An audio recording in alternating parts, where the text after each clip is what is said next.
Friend, welcome to Padha online academy. हम लोग पढ़ रहे हैं रिफ्रैक्टिव इंडेक्स यानी कि अपवर्तनांक।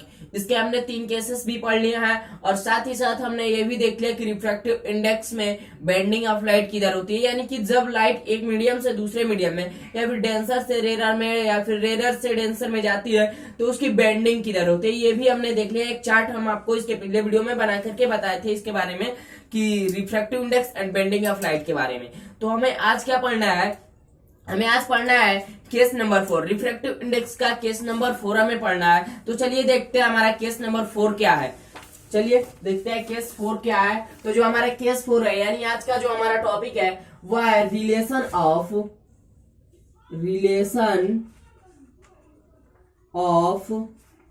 Refractive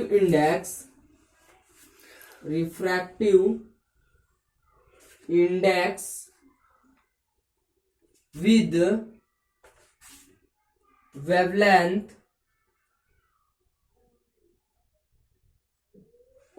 wavelength of light in a medium। जो हमारे केस नंबर 4 है, यानी आज का जो हमारा टॉपिक है यह है relation of refractive index with wavelength of light in a medium. ठीक है, इस एक केस बचा था हमारे पास, इसी को हम देखेंगे। ठीक है, तो आज का हमारा बहुत ही छोटा सा टॉपिक है। तो चलिए देखते हैं। हमें पढ़ना है रिफ्रैक्टिव इंडेक्स। तो हम जानते हैं रिफ्रैक्टिव इंडेक्स क्या होता है। N21 इक्वल क्या होता है? N21 इक्वल फॉर क्या हुआ?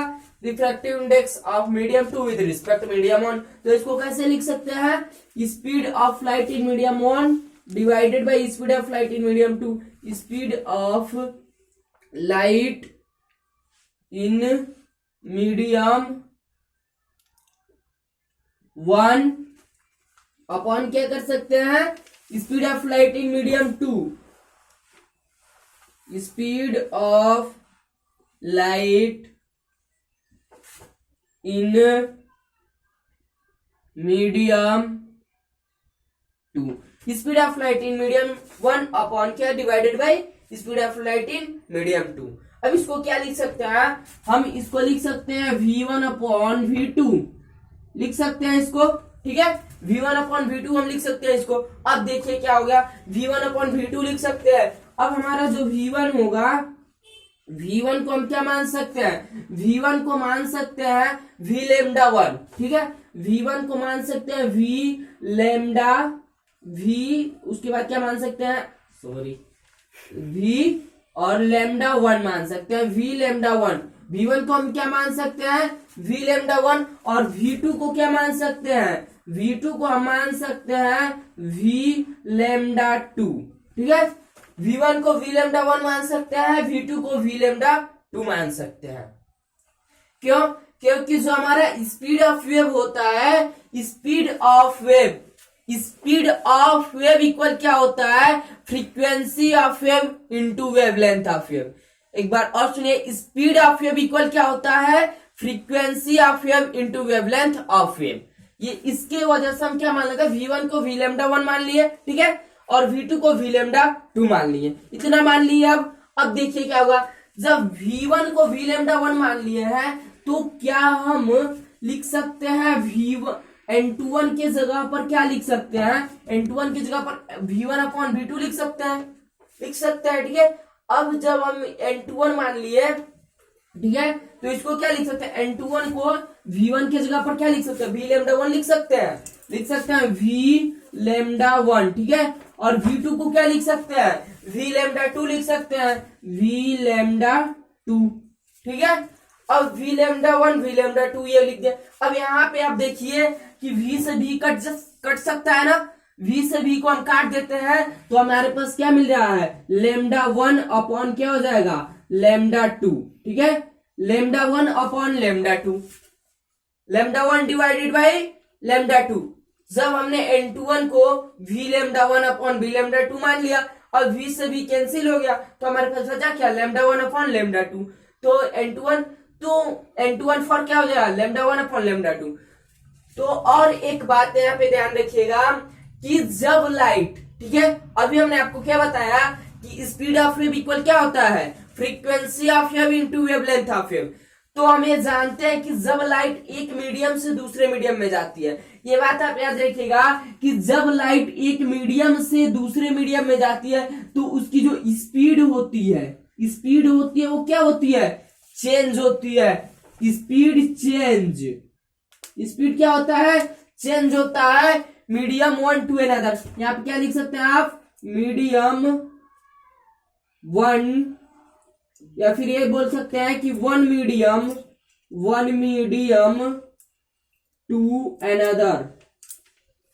Another medium. कि जब लाइट एक मीडियम से किसी दूसरे मीडियम में जाती है तो उसका क्या चेंज होता है, स्पीड चेंज होता है, जिसके कारण वो बेंड हो जाती है। और स्पीड जब चेंज होता है तो उसके साथ साथ इसका वेवलेंथ भी चेंज होता है, वेवलेंथ, ठीक है। स्पीड चेंज होता है और उसके साथ साथ क्या होता है, वेवलेंथ भी क्या होता है, चेंज होता है। स्पीड चेंज होता है, वेवलेंथ चेंज होता है, बट जो फ्रीक्वेंसी होता है वह चेंज नहीं होता है, does not change frequency, frequency does not change, या डज नॉट, फ्रीक्वेंसी जो हमारा है डज नॉट चेंज। देखिए हमने अभी आपको एक फॉर्मूला बताया, क्या, स्पीड ऑफ वेव इक्वल क्या होता है, frequency of wave into wavelength of wave. तो हम जब एक मीडियम से, हम यह जानते हैं कि जब प्रकाश एक मीडियम से दूसरे मीडियम में जाती है तो बेंड होती है। बेंड किसकी वजह से, क्योंकि उसकी स्पीड अलग अलग होती है हर एक मीडियम में। तो उसमें क्या हुआ कि एक मीडियम से दूसरे मीडियम में यानी जा रही है तो क्या हो रही है, उसका स्पीड चेंज होता है, स्पीड चेंज होता है, जिसके कारण वो बेंड हो जाती है। और जब स्पीड चेंज होता है तो साथ साथ क्या चेंज होता है, वेवलेंथ भी उसका चेंज हो जाता है, लेकिन उसकी फ्रीक्वेंसी चेंज नहीं होती है। ये पॉइंट आप याद रखिएगा कि जब प्रकाश एक मीडियम से दूसरे मीडियम में जाता है तो उसकी फ्रीक्वेंसी चेंज नहीं होती है। तो हम कहा थे n21 इक्वल मान लिए थे λ1 अपॉन λ2। अब देखिए हमें finally in generally we can write कर सकते हैं, हम क्या लिख सकते हैं n21 को। इतने सारे केसेस हमने देखा, उन केसेस से या फिर इस केसेस से आप बताइए इन केसेस से हमें क्या मिला। यानी कि n21 को हम क्या लिख सकते हैं, n21, ठीक है। n21 को हम क्या लिख सकते हैं, n21 इक्वल क्या लिख सकते हैं, n21 तो एक लिख सकते हैं n2 upon n1, n2 upon n1, ठीक है, ये लिख सकते हैं। n2 क्या हुआ, यानी कि जब हमने एक केस देखा था, इसके पिछला केस एक दो मतलब first case, second case, third case उसमें देखा था, तो उसमें भी थर्ड केस में हमने क्या कंक्लूड किया था, थर्ड केस में हमें n2 अपॉन n1 मिला था, ठीक है। ये हमने कंक्लूड किया था कि n21 को n2 अपॉन n1 लिख सकते हैं। तो ये मिला कि n2 अपॉन n1, यानी कि refractive index of medium 2 with respect to medium 1, और इक्वल क्या लिख सकते हैं कि refractive index of medium 2 upon में क्या कर सकते हैं, या फिर divided by refractive index of medium 1, ये लिख सकते हैं। उसके बाद इसको क्या लिख सकते हैं, v1 अपॉन v2 लिख सकते हैं। यहां से हमने जैसे देखा n21 को क्या लिख सकते हैं, v1 अपॉन v2 भी लिख सकते हैं। और फिर इसको हम क्या लिख सकते हैं, v1 अपॉन v2 की जगह पर v क्या लिख सकते हैं, यानी n21 को क्या लिख सकते हैं, एक और फॉर्म हमने क्या देख लिया, λ1 डिवाइडेड बाई λ2, हमने क्या देखा, λ1 डिवाइडेड बाई λ2, ठीक है। λ1 डिवाइडेड बाई क्या देख लिया, λ2।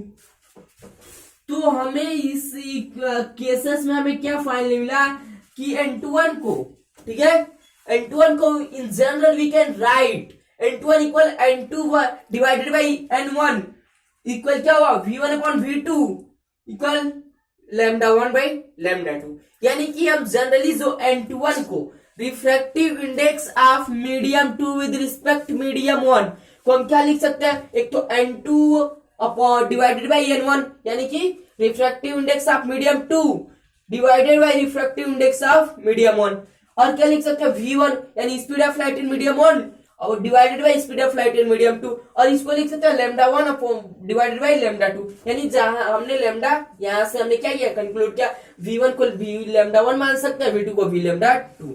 यानी कि हमने इसमें रिलेशन देख लिया कि वेवलेंथ का रिलेशन इसमें क्या हो रहा है, रिफ्रैक्टिव इंडेक्स के साथ, लैम्डा के साथ, ठीक है।